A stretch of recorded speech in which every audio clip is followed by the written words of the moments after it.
up, guys? We're over at the Chimp's garage. As you can see, look at this sick thing, by the way. But what we're doing is we are finally figuring out this sketchy steering rack. So got a new steering rack right here. Got new tie rods as well, because remember, we have to use the inner CRV tie rods. But also wanted to show you guys something interesting. A couple days ago, after Kyle drove the car, I turned the AC compressor on, and let me tell you, do not circumvent the pressure switch, because what's going to happen is you guys are going to see, look at that. You probably can't see, but there is a new viewport. Wow, look how cracked that compressor is. I mean, better than throwing a rod in an engine, I guess I threw a rod in the compressor. So, yeah, we're going to do that right this time and not circumvent the pressure switch, because it exploded all over Kyle's driveway. But anyways, so we're just taking things apart. Man, look at this. All of this compressor oil everywhere, all over the place. And then we still got the axle popping out. That guy was right, whoever that guy is, on the comments. But, yeah, the axle popping out and it's leaking a little bit, but not too bad. It still drives. So, gonna try to get this thing out of here and replace it. Man, feels like one step forward, 2 steps back, but I'll let you guys know if this fixes the problem. Hey guys, bad news. So it's the morning time. Well, what we classify as the morning time. What time is it? Like noon? 12. Yeah. Sorry. But we were up till like 2 in the morning last night working on this. And bad news, it just went downhill quick. I mean, the V-band got stuck on the downpipe. We had to tear that thing off.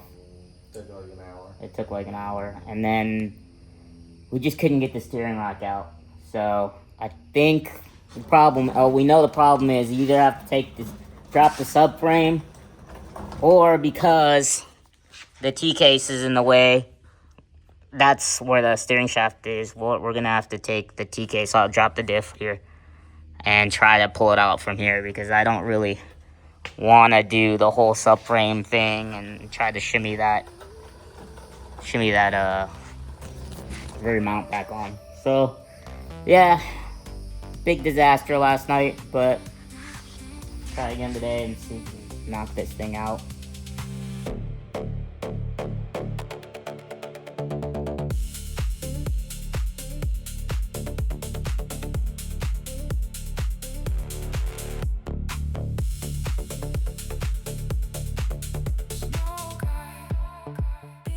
Alright guys, taking out the diff, rear diff, or front diff, kind of worked, but we still couldn't get enough play, so Danny and I had to loosen up the rear engine mount a little bit just to get it slid out through here.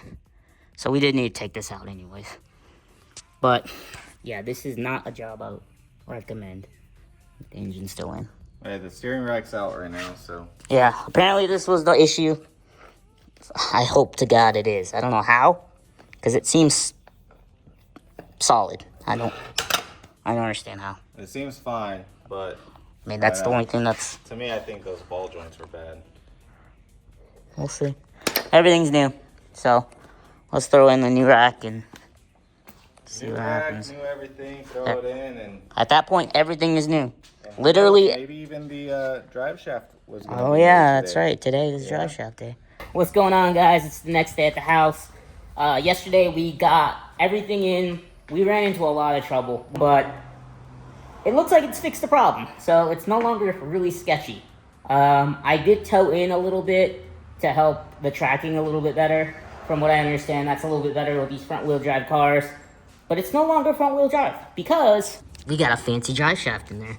So the drive shaft is in, so we actually cut it down an inch and used the stock drive shaft, and it bolts up just like that.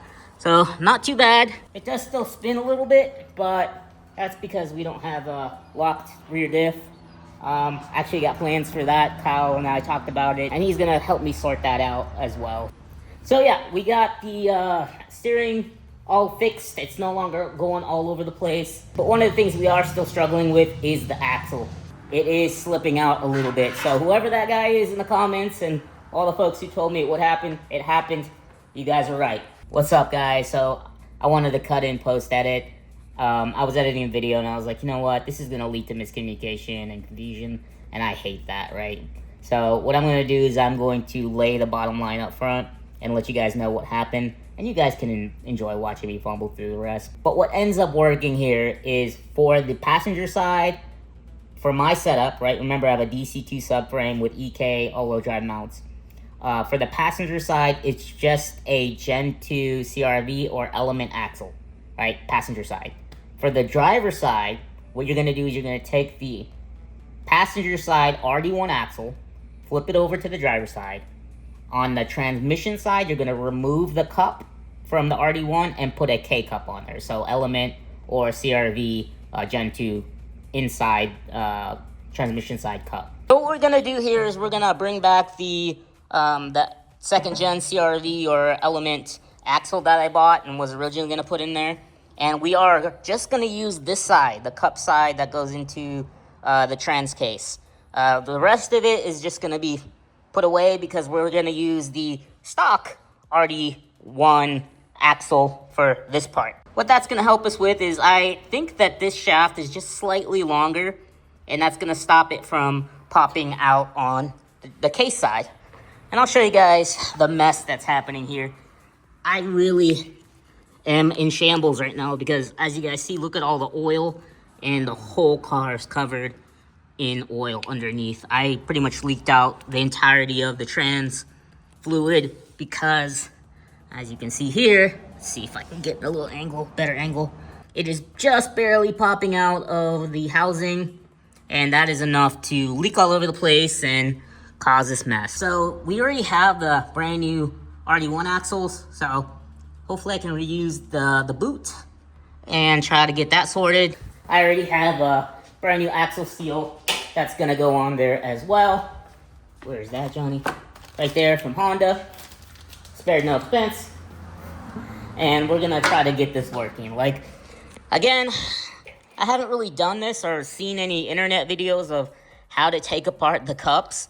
I did reach out to Honda Resource and he let me know, he gave me a general rundown of how it should work, but again, we're gonna be doing this together. I mean, anything can happen. I don't know. So, again, hypothetically, gonna use the cup from the Gen 2K cup that goes into trans, get rid of this, and use the CRV part for that, the RD1 CRV.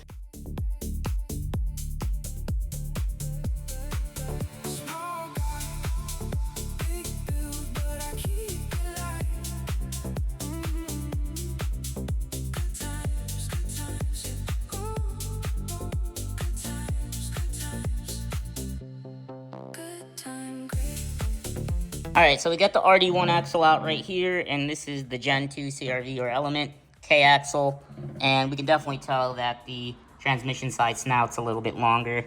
I just measured it, eyeballed it. The K1 is about 71 from the wall, and the RD1 is about 66 or something like that, close to that. So yeah, like 5mm difference. So yeah, definitely a little bit longer on the K1, so it makes sense that we swap these two out. How we do that, I have no idea, but we're gonna try it. I guess we'll just cut these bands off on both ones and see what kind of stuff's inside. I have no idea.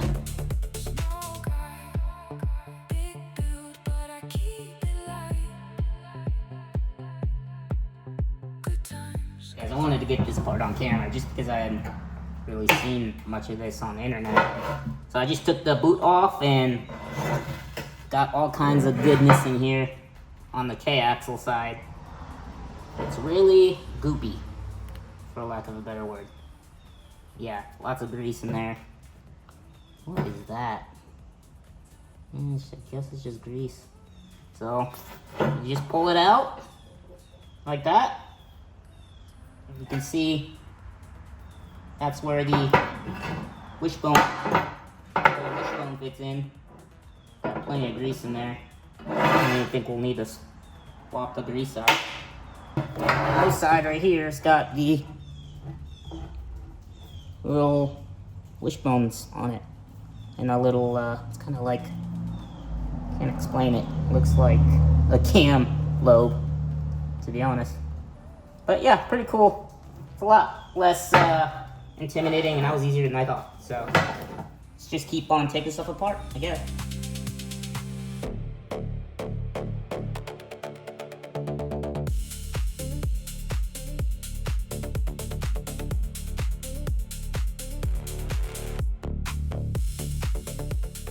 What's up, guys? You see the smile on my face. You see the new box of stuff. I am super excited. I actually know what this is because I've been tracking it via the tracking number, and because I am super excited for this. So you guys know the deal with the Greg spec. It's just my OCD. It kills me. Everything has to be perfect. And what else better than a matching nut and bolt kit for the CRV. So the homies over at DownStar sent a care package, and this is gonna be freaking sick, man. I am super excited to open this up and see how we can dress up some of the engine bay. All right, boys, I got this all laid out. The folks at DownStar are freaking awesome. I appreciate it. Sent me some pretty dope hats. And most importantly, they sent me the cool hardware, right? So we got the valve cover hardware right here in gold and black. We got some reservoir covers here to hide some of that ugly white plastic. And upper control arm and strut hardware. This is going to look cool, especially with the BC colors that are already on the car. And most importantly, I think, is the fender washers and hardware kit. So these are actually going to fit on the inside of the fender, and those I think really are going to pop. Maybe we can replace some of the headlight hardware as well up here. Again, DownStar, you guys are awesome. I'm going to put down the link for you guys if you guys want to go Greg spec and dress up some of your engine bay to look pretty dope. Go check them out. They got so much cool stuff. They got titanium hardware, any color that you want to choose. Really good guys too over there, so I really appreciate them.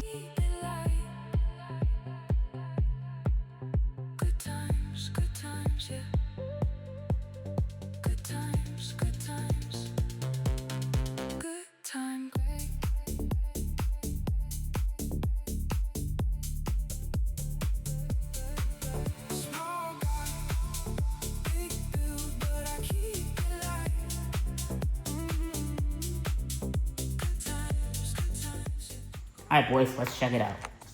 So I did a couple of things here. Did the fender, of course, did the hood, did the headlights, went through here. We did the lower control arms on both sides. I did the strut tower. We did the reservoir boot, looks pretty cool. And we did, of course, the valve cover. So the valve cover, actually, I love it. These are little aluminum bits with O-rings on them so you don't get any oil seepage. So pretty dope. Really brought it together. I'm just a little bummed that the car is so dirty right now. We don't have the under tray on the bottom, and we've driven it a couple times in the rain, so it's definitely picked up some sand and stuff like that. So I'm gonna have to go in and put that under tray back in, and once we clean it up, I think those will really pop. Morning, guys. So I just woke up and it's time to get work on the CRV. So my buddy accidentally hit the hood up on the lift. So again, not his fault. I love the guy, but we do have to take care of this. So we're gonna sand this down a little. Again, I have no idea what I'm doing. So this is gonna be all the Bodywork guys. Please give me some grace. No idea what I'm doing. But we're gonna sand this down a little bit. I'd imagine doing that would help from preventing, I just chipped it more. Preventing more chipping. So we'll sand it down a little bit, and then we'll hit it with some gloss brack spray paint. And if that doesn't work out, at least I can put some gloss vinyl over it and not worry too much about it coming up if we take the vinyl off. So that's kind of my plan. Also, look at this. You see this little piece right here? I lost this piece on the highway somewhere. Buddy of mine got that at the pocket junk. And we are gonna gloss black that as well with the vinyl. So, yeah. Wish me luck. I don't know what I'm doing, but we'll throw it on the time lapse, and anything could be better than what is currently there. So, I don't know. Lee, what do you think? I don't know. I think it's gonna turn out better than it is now. So. Right. And do you blame Danny for this? You know, slightly. It was his fault. No, to be honest, we were working on the power steering rack. It was late, and I was outside the garage grabbing something, and I was walking in as he was lifting the car, and I asked him a question, and his brain just... You guys were both a little delirious from last Well, week, do you so. see the bottle of whiskey in the last video? Oh, yeah. There's more to the story. Hidden bottle of whiskey in that one. But, yeah, so, anyways, let's try it. And also, Lee and I were talking about the front camber. I mean, we have the front camber this way because it's the only way it would tuck under the car. The reason we have so much camber on here as well is we had to run a spacer. Remember in my brake video, we had to run a slight 20 mil, not slight, 20 mil is kind of big, but we had to run a 20 mil spacer to clear this. Really, I think we need only like 8 mil to be able to clear it. So we're talking about maybe pulling this wheel off and doing some grinding on the brake caliper. Maybe a little bit on the wheel itself. I'm trying to avoid that. But we definitely need to get this camber out of here because it is no traction anyways on the front. And it's really killing up my tire pretty good. So it is considerable. And that can't be helping any of the torque steer or whatever the heck is going on with this thing. So that's a consideration as well. I don't know what we're going to do with that yet. I wish they made lower control arms that were adjustable. Because remember, these are the CRV RD1 stock control arms on the bottom. And we have the True Heart adjustable on the top. But they don't make anything for the bottom. So if you guys know anybody that makes adjustable lower control arms for the CRV, please let me know. That might be able to help, and that might make this a lot simpler. But until then, we're going to keep brainstorming on what we can do there.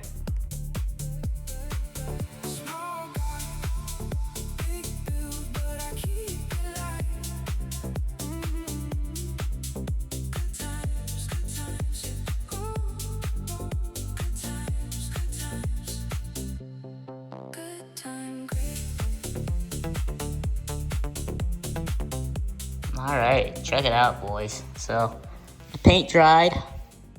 It's a couple weeks later now, actually. And I think it's time to sand it. You can see it's got a haze over it just because, I mean, it's single coat and it's a clear coat. So we're gonna try to wet sand it a little bit and see if it helps at all. Let's try it. If it doesn't work, it doesn't work. Who knows what's gonna happen?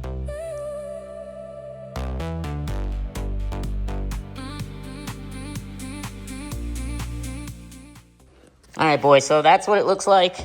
It's really smooth. I mean, obviously not paint match, but that's what I wanted. I want it to be smooth so I can maybe put a layer of vinyl over it that is matched to the paint. I just didn't want it to get worse, like chip away, but I mean, clearly you can see the little birthmark right there, but whatever. I mean, again, I'm not a body car guy, so I should be happy I didn't burn through the paint, so it's fine, whatever. Who cares? Looks fine. I'm saying that as if I don't care. I really care. This really sucks, but whatever. Good enough. All right, boys. So Lee and I came in the shop, and before we take it to the alignment shop, we have an appointment tomorrow morning at the alignment shop.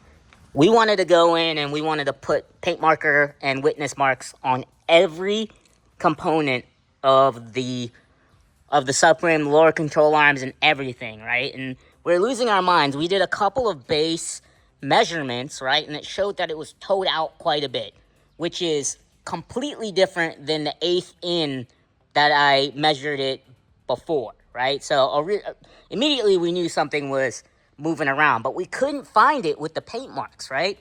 We were rolling it in and out of the garage, and we were doing a lot of base measurements, and it was just changing. It was being dynamic. Changing constantly. It didn't make any sense. Like, the measurements outwards were changing, which doesn't make any sense at all.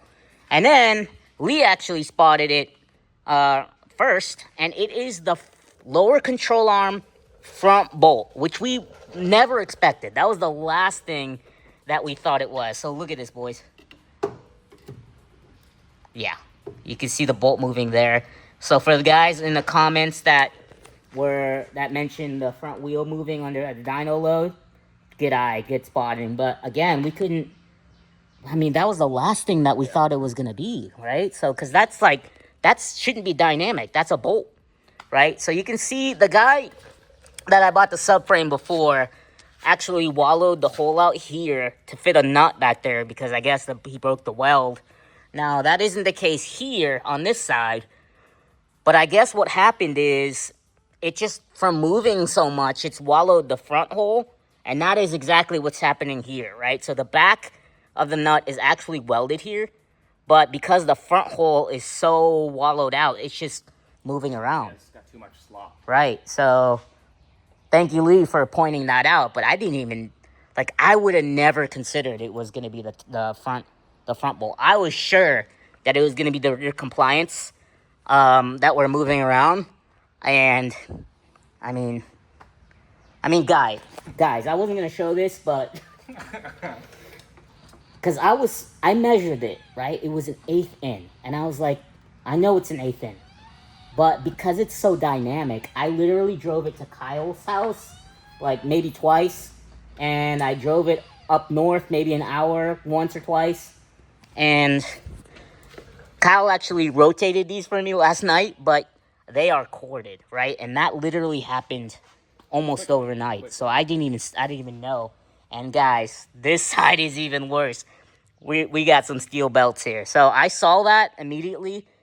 And I was like, something's up, let's check it. And, like, again, that happened so fast that I didn't even have time to see that. I mean, so I don't know. So we changed the steering rack, and I was like, it's better. And I think the steering rack definitely had some slop in it. I mean, it definitely fixed the randomness. Right. But the tire wear and the dynamic toe is what was causing the rest. So new steering rack, new everything. I guess we need a new subframe. Yep. So I need a subframe. I have the torque bar already ordered, and that was going to be our next move. But I'm not doing anything until we get the new subframe. I have new tires coming, and then we'll throw the torque bar on there. But at that point, I think it's going to be pretty straight and pretty fixed, and it'll be at least drivable. Still need the exhaust. But geez, guys, one step forward and how many steps back, dude? Like, I'm tired of this. Do the 2-step. I'm about to buy this RX-7 and call it a day. They're okay in it? There you go. I'll sell you a Nissan. Yeah. Check out the new Nissan that Lee got. This is a Datsun Big Deal, or whatever they call it. It's a glorified 240. It's a glorified 240. No, but it's sick. I mean, if you guys haven't seen the back end of this thing, it's got rear steering, which I didn't think was even a thing back then, but... And look at these tires. They are huge, gymongous tires. But it's got rear electric steering, and Lee just traded in his R8 for this. He traded Vic for it, and he's got a video on his channel all about it if you guys want to check it out. But this thing is sick. Definitely cool. Seeing this drive shaft compared to the CRV drive shaft is like... It makes it look dinky. Makes more power. Yeah, the CRV does make more power. This thing makes 0 power, but the paint's kind of neat on it as well. All right, let's find a subframe.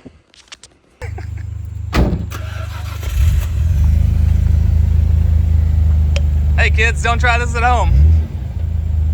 Fresh ripping Ultima.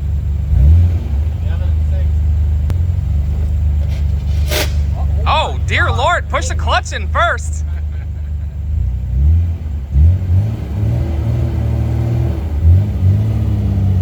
Not a Honda.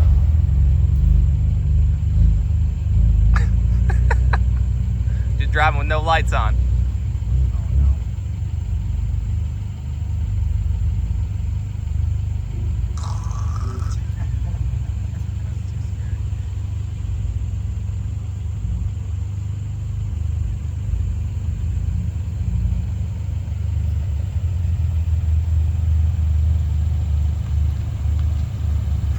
One of those automated driving cars. Oh, shit, there's Greg driving. I can't see shit. Let me try if I can get it in second gear. Turn the lights on. Right side. There you go.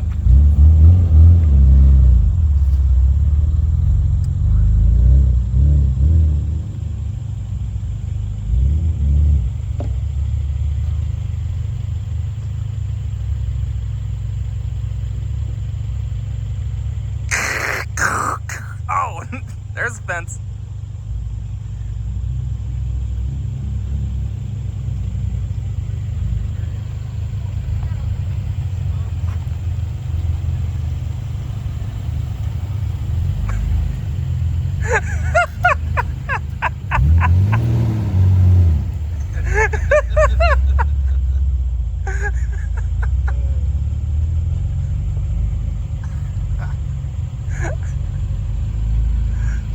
GTR is just out driving by itself.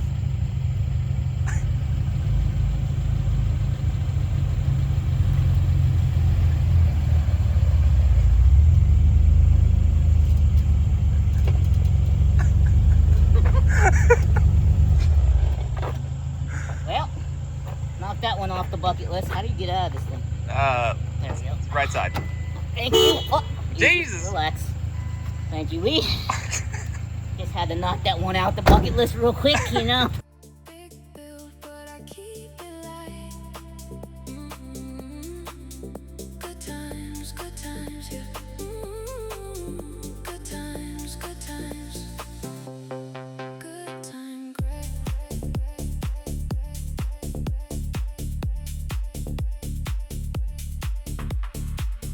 I've got the transmission jack under here, and my engine mounts are so stiff that I don't think I'll even need it. So I'm thinking about just supporting the T-case with the trans jack and just taking the and just taking the bolt out of the rear mount, and hypothetically everything should just come down. Everything you guys saw in the time lapse, everything came out all right.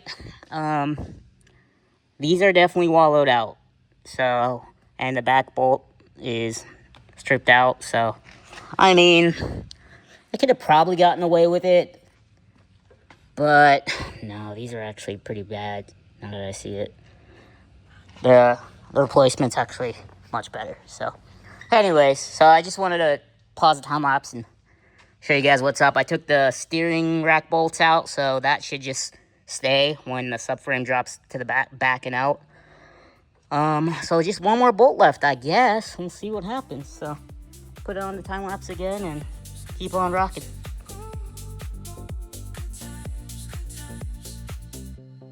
Good time, Greg.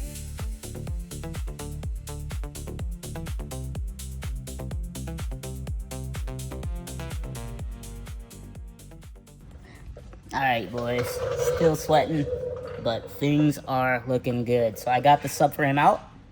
It's not too bad, actually, doing it this way. Didn't need the top brace at all, but check it out. So right now it's supported by the trans jack, and I think it's just ready to go back in.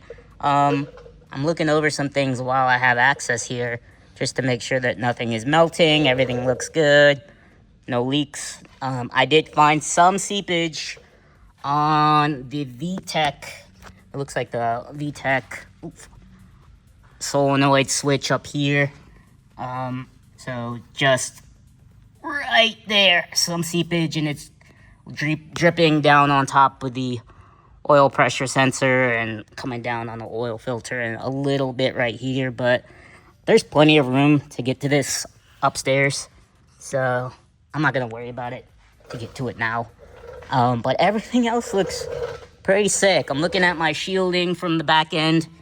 You can see what this looks like from the other side now, a little bit clearer, and it looks like it's working. Nothing is melting or anything like that. Now that I have access to the wastegate, I actually do have a wastegate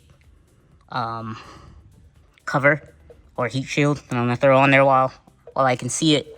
The boot got tore up pretty good, but I think it's just hitting the sway bar.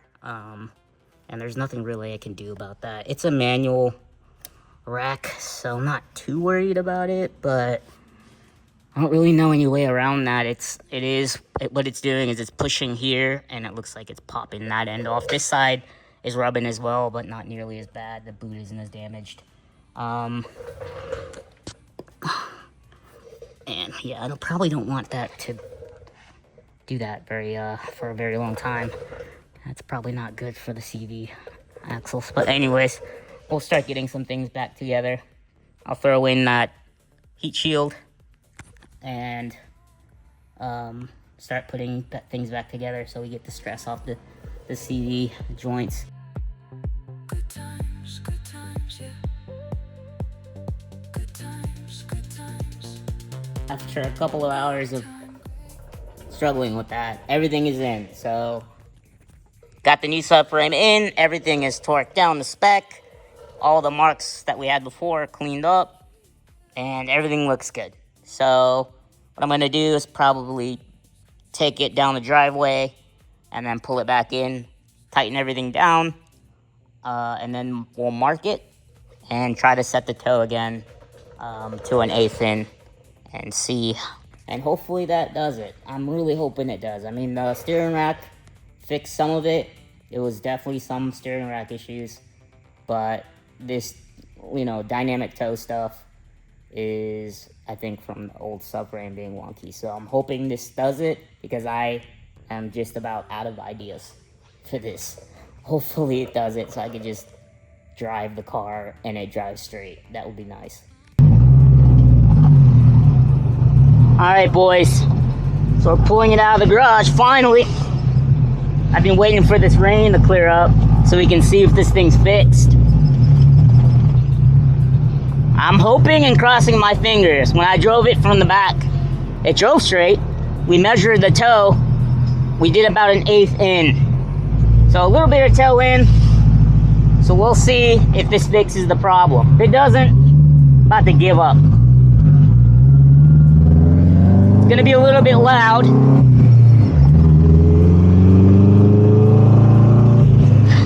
I'll probably roll the windows up here in a second.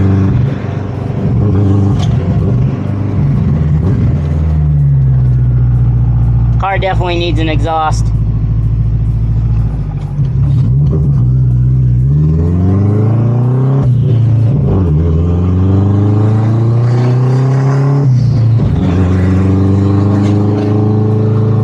So far, so good, boys. So far, so good. It is loud. I really think this is gonna fix it, guys. I'm excited. So everything is new on this car. New subframe, new steering rack. I don't know what else it could be, but it's driving straight. But again, the problem only really happened under load and under power, so we won't really know until we do a little pull. Now I'm debating on whether or not I keep the windows up or down. It is gonna be really loud. Hopefully this is finally it, boys, because I really want to drive this car without any problems. The only thing left after this, if this is fixed, is AC. We're gonna do a cool video working with our friends at DC5 again to do some cool AC stuff. And we need to do an exhaust, obviously. Very loud car right now. It looks inconspicuous, but it does not sound inconspicuous. And we gotta fix that. All right. Here we go. Come on, car. Come on, CRV.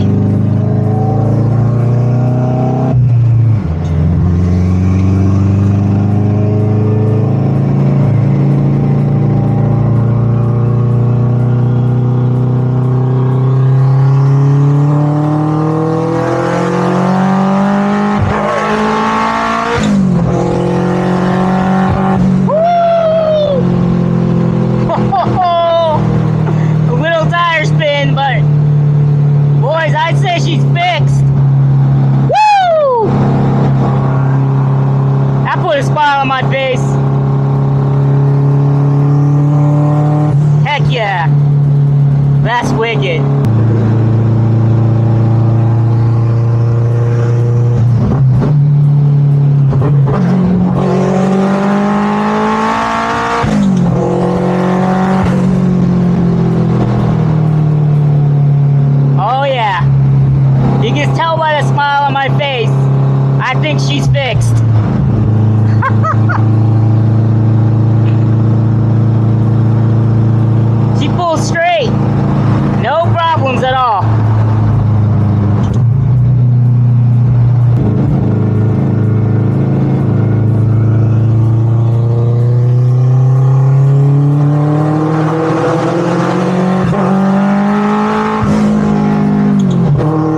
as you can see. So we'll keep it safe.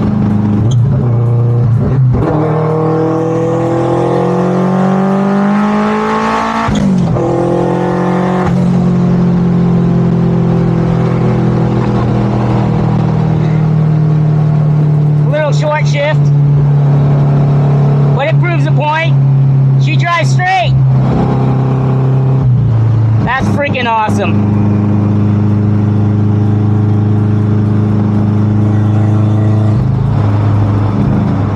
Wow. Well, that's pretty dope, boys. So I guess it was a combination of both the subframe and the steering rack.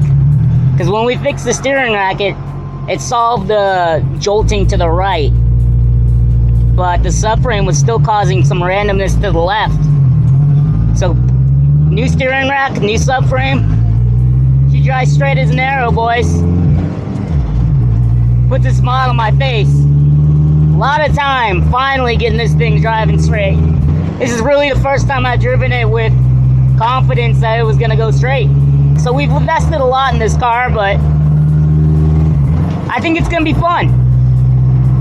We'll take it to the track, take it to the drag strip, and just have fun with it, dailying it. I don't know if we're gonna do anything too crazy for this phase of the build. I think we're just gonna enjoy it for a little while. Maybe move on to something new. But I appreciate you guys with the patience.